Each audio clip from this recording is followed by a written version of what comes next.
Hi every one, this is from CBIS academy. இன்னைக்கு நம்ம Dinamani news பேப்பர்ல இருக்கக்கூடிய கரண்ட் அஃபேர்ஸ் தான் பார்க்க போறோம். ஸோ முதலாவதா பாத்தீங்க அப்படின்னா மகாத்மாவின் விருப்பத்தை நிராகரித்த காங்கிரஸ். ஸோ இந்த டாபிக் பாத்தீங்க அப்படின்னா group 1 main syllabus paper 2 Indian national மூவ்மெண்ட்ல வந்து கவர் ஆகும்.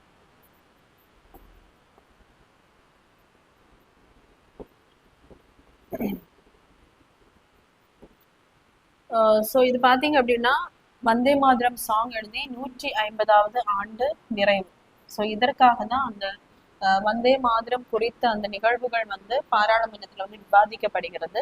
ஸோ இதுல தான் என்ன சொல்லியிருக்காங்க அப்படின்னா பிரதமர் மோடி அவர்கள் மகாத்மாவின் விருப்பம் வந்து நேஷனல் ஆண்டம் வந்து வந்தே மாதரம் அப்படிங்கிறது தான், அதை வந்து காங்கிரஸ் வந்து நிராகரிச்சிருக்காங்க அப்படின்னு சொல்றது. ஸோ இதனுடைய ஹிஸ்டாரிக்கல் பேக்ரவுண்டை நம்ம பார்க்கலாம்.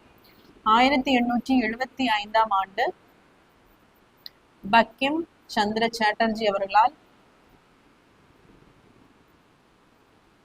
இந்த பாடல் வந்து எழுதப்பட்டிருக்கும், இயற்றப்பட்டிருக்கும். ஸோ அடுத்து பார்த்தீங்க அப்படின்னா 1882ஆம் ஆண்டு அவருடைய ஆனந்த மடம் அப்படின்ற நாவல்ல வந்து இந்த பாடல் வந்து எழுதப்பட்டிருக்கும்.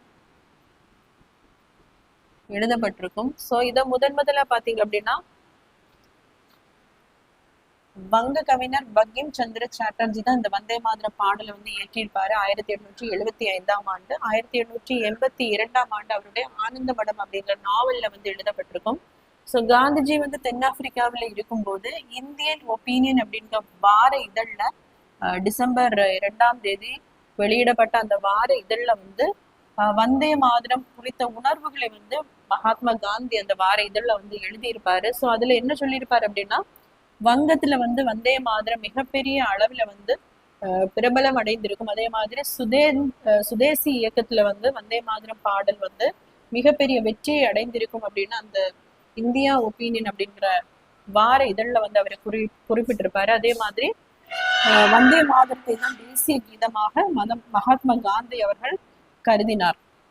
ஸோ இப்போ என்ன ஆயிருக்கும் அப்படின்னா 1896ஆம் ஆண்டு காங்கிரஸ் செக்ஷன் வந்து கல்கட்டால நடைபெற்றிருக்கும். இதுல யாரு பிரசிடென்டா இருந்திருப்பா அப்படின்னா ரஹ்மதுல்லா சஹானி. ஸோ இவர் தான் பிரசிடென்டா இருந்திருப்பாரு. ஸோ இந்த செக்ஷன்ல தான் ரவீந்திரநாத் டாகூர் அவர்கள் இந்த பாடலை வந்து காங்கிரஸ் செக்ஷன்ல வந்து பாடி இருப்பாரு.